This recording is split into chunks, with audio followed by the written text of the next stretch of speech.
Ok, mi gente linda. Hoy día quiero que veamos un videíto un poco largo quizás, pero quiero explicarles lo que es a grandes rasgos el neoliberalismo. Creo que es necesario porque hay muchos de estos que se dicen liberalistas que se desligan de este término, pero realmente tiene muchas cosas que lo hacen distinto al simple libre mercado, digamos. Aunque algunos llaman al neoliberalismo también sociedad del libre mercado. Pero vamos a verlo como neoliberalismo exclusivamente. A ver, yo para este video he visto muchos otros videos previos de Mauricio Rojas, de Javier Milei, de Tere Marianovich, de Axel Kaiser, que son principales exponentes de este modelo económico que ahora se está llevando a la política. Me baso para este video con muchas de las definiciones y de la estructura de un libro de Wendy Brown. Tomo ideas de Christophe Guillouis. Hay algunas ideas que integro de Fernando Atria y al menos una de Florcita Motuda. Eh, Les pido disculpas a Fernando Atria y al gran Florcita Motuda por ponerlos al lado de estos otros personajes, pero bueno, lamentablemente están y son de los que realmente pesan en la opinión pública con respecto a la defensa de este sistema criminal que es el neoliberalismo. Ok, empecemos. El neoliberalismo básicamente es la racionalidad dominante actualmente llevada desde lo económico a lo político, reduciendo todos los aspectos de la vida a la productividad económica exclusivamente. Es la racionalización matemática y la monetarización de la humanidad. Esta es una definición mía. Básicamente es una idea de negocio, una idea de cómo deben hacerse todas las actividades comerciales, pero llevada incluso a lo político. O sea, ha trascendido la ideología y la administración del ser humano, una idea que originalmente era para ver cómo podías ganar más plata. Es terrible. Hay una frase con la que vamos a partir que según Mauricio Rojas sería atribuible a Adam Smith, que es: el peor enemigo del capitalismo es un capitalista. Según Adam Smith, lo pongo entre paréntesis, entre signo de interrogación porque estoy seguro, pero esto sería porque lo primero que haría un capitalista dentro de el Estado, por ejemplo, sería tratar de hacer un monopolio. ¿Cuál es el problema? Que a los capitalistas en la actualidad se les ha entregado el Estado. Vamos a ver por qué. Bueno, todo esto nace, dijimos en otro video, con la Constitución del 80, ocupando Chile como un laboratorio económico, y vemos que acá se da una fusión entre el poder económico y el poder político. Se deja de pensar en un gobierno y se usa más un término gobernanza. La gobernanza tiene rasgos de empresa. Entonces vemos que se busca una administración empresarial del Estado. O sea, acá no se empieza a ver todo en el sentido del resultado que tenga en la población, sino que se buscan las buenas prácticas. Entonces, alguna actividad, alguna metodología que ha servido en la empresa, se lleva al Estado, porque es una práctica aceptable. Aquí nosotros vemos como, por ejemplo, se trata de administrar los colegios igual que una empresa. Un niño de Meulín es lo mismo que un niño de Providencia. Se le puede exigir lo mismo a un niño interno que a un niño con nana en la casa. Se le puede exigir lo mismo a un niño que camina 5 kilómetros para llegar a la escuela en algunas ocasiones que a uno que vive al lado. No importa. Como una empresa, todos números. Acá vamos a ver entonces que todo es mercado, y como todo es mercado ya no hablamos de individuos, sino que hablamos más de recursos. Vemos entonces que acá hay unos cambios fundamentales. Primero, se cambia el lenguaje a un lenguaje económico, a cifras, a gráficos. Se reduce el razonamiento. Entonces cuando escuchamos hablar a Milei o escuchamos hablar a la Tere Marianovich o escuchamos hablar a Kaiser, los locos nos hablan de gráficos que suben, de números, de sumas, de restas, de quintiles, de ciles. Pero tú lo ves y tiene razón. Los niños, el otro día hablaba con un niño de tercero medio, convencido que Kaiser tiene razón. Me decía, pero es que los números dan. Claro, los números dan. Pero tú, ¿cómo le explicas eso a un viejo que se está muriendo de hambre, comiendo pan con té todos los días con su esposa? Viejos que se suicidan porque la pensión no les da. al obrero que se levanta a las 5 de la mañana, llega a las 10 de la noche a su casa y el weón no llega a fin de mes, tiene que pedir crédito. Claro, el número da, porque es como una empresa. Y el gráfico, según como tú lo interpretes, te sirve para justificar cualquier mierda. ¿Qué pasa acá? Se reduce el razonamiento, porque todo es número, todo se suma, todo se multiplica, todo se divide. No se siente, porque todo es recurso, todo es mercado, todo es empresa. El poder del Estado se diluye. El Estado empieza a delegar, subcontrata, no hay responsables. Entonces el Estado encarga que alguien haga un puente, el puente Caucao, una gran obra de ingeniería, y el puente va a ser magnífico, va a tener 2 brazos, y de repente los brazos culiados no funcionan porque un pajarón los puso al revés, y se ve, pero había una subcontratación y otra subcontratación, y nunca se supo quién chucha fue el que la cagó, po. Pero la plata la perdió el fisco. Entonces alguien deja ciego a un estudiante durante una protesta y se averigua y se hacen protocolos y se hacen investigaciones y se hace papeleo y se hacen sumarios y nunca se ve quién es, porque el Estado delega, es irresponsable, es como un niño que le pasas una lupa que juegue con la ¿cómo se llama? Con las hormiguitas, con el sol a quemarlas y después le eche la culpa al que le regaló la lupa. Entonces vemos que el Estado ya no administra el país. Nosotros dijimos en un video, la función del Estado es administrar el país. El Estado no administra el país en búsqueda de un bien común. No protege al individuo. Administra para el mercado. Porque todo es mercado. Entonces, cuando el Estado administra para el mercado, el individuo debe satisfacer solo sus necesidades. En palabras de Mauricio Rojas, el Estado protege tus libertades, pero no las posibilita. Y esto lo vemos en un ejemplo claro. El Estado te da libertad de enseñanza, pero tú la buena enseñanza debes pagarla. La Constitución dice que tienes derecho a la educación, pero la educación universitaria no es gratis. Tienes derecho a la salud, pero tienes que esperar colas y colas y colas y horas y horas y horas y morirte en la lista de espera si no tienes plata. Pero el Estado te garantiza tus libertades, las protege. Según el gran Mauricio Rojas, el Estado protege tus libertades, pero no las posibilita. Vemos entonces que todo esto trae algunos efectos, pues. Primero, la gobernanza usa la estructura del Estado para hacer negocios, pero se desliga de lo público y no soluciona los problemas sociales. Entonces vemos que el intendente, de repente vemos que el alcalde aparecen con alguna venta de algún producto que es necesario por ley. Vemos que algún familiar aparece con un nexo por aquí y por allá. Vemos que se contrata como asesor a alguien que no tiene conocimientos ni aptitudes, pero tiene algún contacto familiar o político o religioso. Entonces, nosotros vemos que toda la maquinaria estatal, todos los pueblos, o sea, todos los pueblos, todas las ciudades, tienen alcalde, tienen distintos sitios que son poco menos que un botín de guerra. Pero no están ahí para solucionar los problemas sociales, porque el Estado es solamente usado por esta gobernanza, por este gobierno de turno, es usado para negocios, se desligan de los problemas de la gente. Entonces la gente, como dijimos anteriormente, el individuo debe satisfacer solo sus necesidades. Entonces vemos que hacen autogestión para los arreglos.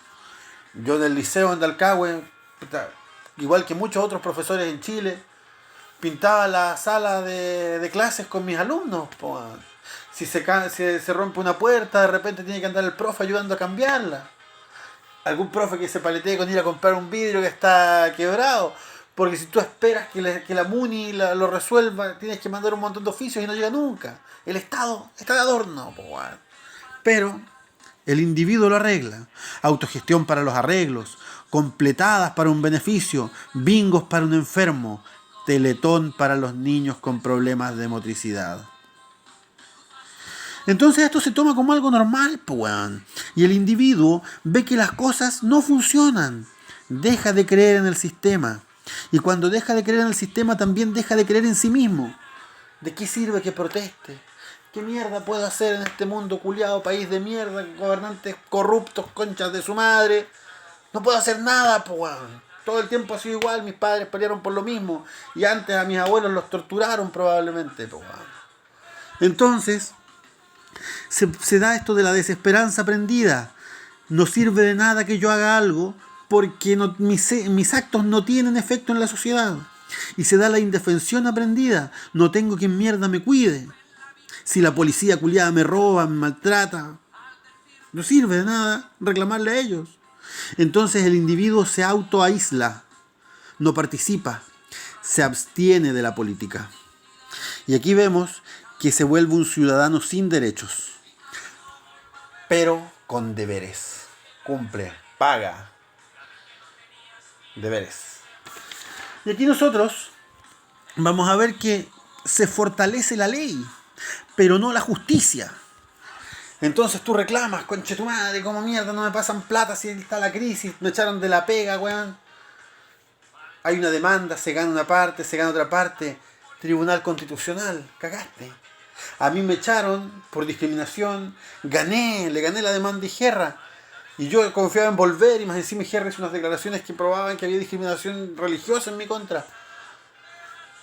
Pero la ley me dio un par de palos y cagué, pues, weón. Y después no me contrataron de nuevo, aunque una directora me pedía para que esté en un liceo que a mí me gustaba mucho.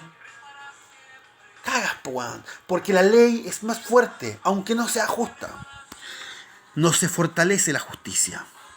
Y nosotros vemos entonces que los políticos se mueven en lo legal, no en lo ideológico.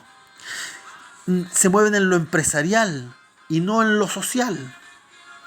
No buscan ideas nuevas, no pelean por ideas los políticos, pelean por el consenso. Como dijo este chuche su madre, que no quiero pronunciar su nombre, la democracia en la medida de lo posible. Entonces, nosotros vemos que se hacen camarillas de políticos, po, weón, y cocinan y hablan entre ellos y arreglan cosas para que la gente se calme, para que deje de tomarse las calles, para que la gente deje de huevear, y lo arreglan entre ellos, entre amigos. Total, la Bachelet y Piñera vacacionan juntos en Caburgo y se sacaban fotos. Y de esa manera se apernan los políticos. Y cuando los políticos se apernan, se forma una clase política empresarial, porque ellos ya están casados con lo empresarial. Y acá defienden intereses de clase. La clase política, ocupando palabras de un excelente abogado constitucionalista, Fernando Atria, la clase política defiende intereses de clase. Se protegen entre ellos, no les importa a la gente. La Carola Canelo que dice que son una costra. Claro. Entonces, ¿qué pasa? Ellos ya ni siquiera son tratados con el término de corrupción. No se habla de corrupción con los políticos ahora. Son conflictos de interés. Ellos no roban, no acometen cohecho. Ellos tienen conflictos de interés. Legislan para darle el mar a la empresa de su hermano. Pero eso es un conflicto de interés. No es que ellos sean corruptos. Entonces, nosotros seguimos avanzando y vemos que los políticos se hacen expertos en la letra chica, en palabras del gran Florcita Motuda, se hacen expertos en la triquiñuela, en el engaño, no en legislar, no en el bien común. Se hacen expertos en meterte una trampa debajo de lo que están diciendo. Se hacen expertos en tener algo oculto. Se hacen expertos los hueones en engañar al electorado, en tratar incluso de engañar a los otros políticos. O sea, se hacen expertos en la desconfianza. Esa es la camarilla política más encima. Entonces, finalmente ya vemos que la política se transforma en un mundo aparte. Y a este mundo aparte no puede entrar cualquiera, menos los dirigentes sociales. Se excluye por coacción, por fuerza, legal o ilegal, incluyendo asesinatos. Entonces, por ejemplo, matan a la Macarena Valdés, matan a Rodrigo Cisternas, matan al compa que asesinaron, el pescador, me olvidé el nombre, disculpen. Y no pasa nada, weón. ¿Y por qué no pasa nada? Porque el Estado El Estado no tiene responsables, porque el Estado ha diluido su autoridad, ha delegado a su contratado. Y si un Paco hace algo, no importa, porque no va a haber responsables. Y si al Paco lo pillan y lo dan de baja, como el que mató a Catrillanca, lo dan de baja, pero le pagan los meses que está dado de baja. Y probablemente si ese Paco asesino lo dejan después fuera del confraternidad y mafia de los Pacos, probablemente lo contraten como guardaespaldas de algún empresario o de algún político. Entonces, nosotros vemos que lo legal o lo ilegal es usado en contra de la ciudadanía. Y de esta manera desaparece la igualdad. Y cuando desaparece la igualdad, nos quedamos que hay una democracia en que ni siquiera está participando el pueblo. Entonces la democracia, que originalmente es demos, pueblo, y kratos, poder, o sea, el poder del pueblo, se queda sin demos. Entonces solo nos queda la ley. La democracia sin pueblo solo se vuelve poder. Y en el neoliberalismo entonces vemos que lo que nosotros tenemos es un gobierno de poder. Y no importa que Piñera tenga el 6%, haya tenido el 6% de aprobación, seguía en el poder. ¿Por qué? Porque acá lo importante es la ley, pero no la justicia. Entonces nosotros vemos que ellos pueden hacer un montón de leyes que perjudiquen a la gente, que pretendan mandar a los niños a estudiar con el peligro de llevarle el COVID a sus familias, pero es la ley. Y como ellos tienen en sus manos la ley, les importa una soberana callampa tu seguridad o el bienestar de la sociedad. Terminando, un paralelo, digámoslo, entre neoliberalismo y democracia. El neoliberalismo busca un gobierno empresa. La democracia es básicamente el gobierno del pueblo. El neoliberalismo busca el interés en maximizar la producción. Básicamente la democracia tiene un interés en la seguridad social. La democracia en realidad no busca una libertad absoluta, porque sabe que tú, al vivir en sociedad, debes renunciar a una parte de tu libertad. El contrato social lo dice. Entonces, tú en realidad renuncias, entregas un poco de tu libertad. Tu libertad nunca va a ser absoluta en la democracia. Pero en el neoliberalismo sí se busca la libertad absoluta, no para el individuo, sino para el mercado. Es una libertad que, en palabras del mismo Mauricio Rojas, debe ser, ojalá, una libertad que respete a todos. Aunque 99 piensen que sí y uno piense que no, la democracia no debe obligar a ese que piensa que no. Es terrible, porque para estos hueones, aunque 3 personas estén haciéndose mega millonarias y el resto esté cagadísimo de hambre, eso no es romper con la libertad, Y aquí vuelvo a lo que les decía en otro video anterior. Axel Kaka, él defiende la revolución de Estados Unidos, la producción, aunque en esa revolución sabemos que toda la riqueza y todos los bienes, todos los insumos se lograban con esclavos. Ahí está la libertad del neoliberalismo, Entonces, vemos que acá, en realidad, en la democracia no se busca la igualdad. No se busca la igualdad porque va a haber alguien que tenga más, va a haber alguien que tenga menos. Eso es normal según el sistema demócrata en democracias de todo tipo en el mundo. En las democracias europeas vamos a ver que hay desigualdad. Pero eso es distinto con el neoliberalismo, porque aquí se parte de la desigualdad. El que te contrata tiene más poder que tú. Y tú tienes que ver cómo puedes negociar para ofrecer tu trabajo. En la democracia se supone que hay igualdad en la voz, aunque no te hagan caso, pero se supone que tú tienes el poder de mostrar con tu voto que quieres que cambien a un político. Se supone. Entonces eso mantiene un control en los políticos y mantiene un control en las empresas. Hay un límite, esto se puede, esto no se puede hacer. En el neoliberalismo lo que importa son las voces de las corporaciones. Entonces no importa que la corporación esté emitiendo gases tóxicos, que los niños les esté dando cáncer. No importa, porque esta es la voz que importa. Esta es la voz que tiene peso. No la voz del individuo, no hay igualdad. No importa que se mueran los cisnes porque están tirando los riles al río. No importa que estén rompiendo los glaciares. Las corporaciones tienen voz.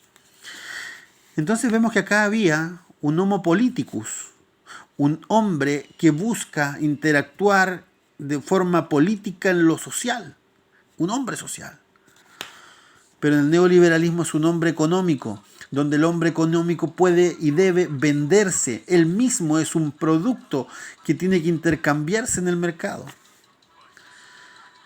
El hombre, el individuo, participa en la democracia. En el neoliberalismo simplemente es un producto que se compra y se vende. Concha tu madre, parece una película de ficción esta weá, parece un cuento así, pero de estos orwellianos. Yo les pido, vean, ¿qué creen ustedes que se esté dando en Chile? Eso no es neoliberalismo. Ahora, como epílogo, cuando desaparece la democracia, desaparece cualquier noción de control para los capitalistas y el mercado. Hasta cuando uno critica, puede ser considerado un crimen. Tú no puedes criticar al mercado ni al sistema. ¡Wow! Eres comunista, eres rojo. ¿Cómo se te ocurre pedir bienes sociales, beneficios, weón? La censura se vuelve regla. Entonces se cierran diarios, los medios de comunicación te apagan los micrófonos, los canales de televisión solo muestran las noticias que les importan a ellos, los diarios son de un grupo de familias nomás, pues bueno. Se sacrifica al ciudadano. No importa que el ciudadano culiado vaya en la micro lleno de huevones en el metro, que se levante a la hora de la callampa, porque hay que salvar el mercado, puan. El ciudadano no importa, porque hay un montón más de ciudadanos, puan. Hay 95% de población que está trabajando y 5%, entre el 5 y el 10, más cerca del 5, que concentra el 70% del Producto Interno Bruto chileno casi.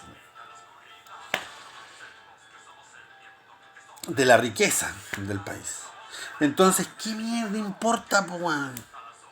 Quedan 14 millones de weones más y más todavía para que trabajen, que se mueran unos cuantos, po, weón. Se sacrifica al ciudadano por la maquinaria. Todo se soluciona con más mercado. Ah, ¿están enfermos? Bueno, tiremos otro hospital, pero más charcha, po, weón. Que poco menos que sea un gimnasio. Ah, viene COVID, arrendemos espacio riesgo, po, weón. Todo es mercado, todo es arriendo, todo es compra, todo es negocio, todo es más caro. Y cuando pasa esto, cabros, pasa lo que para muchos puede sonar terrible. Se destruye la sociedad, po, weón. Y aquí es donde viene la weá que yo les voy a decir bien pesado. Los punkis llevamos años diciéndole esta weá. Se destruye la sociedad. Bueno. ¿Yo por qué voy a tener que dar mi vida por un empresario? ¿Por qué tengo que respetar las leyes si las leyes no me respetan a mí? ¿Por qué tengo que trabajar hasta que se me revienten los riñones? Si hay otros weones que están calentitos en su casa mandando órdenes desde el computador. Lo importante es que tomemos conciencia, que sepamos que esta mierda que nos está tocando vivir es probable que esté viendo sus últimos días. Que sepamos que hay que participar, que creamos en la solidaridad, en la autogestión, que recordemos que otro mundo es posible, que ese mundo crece día a día y que lo llevamos a nuestros corazones.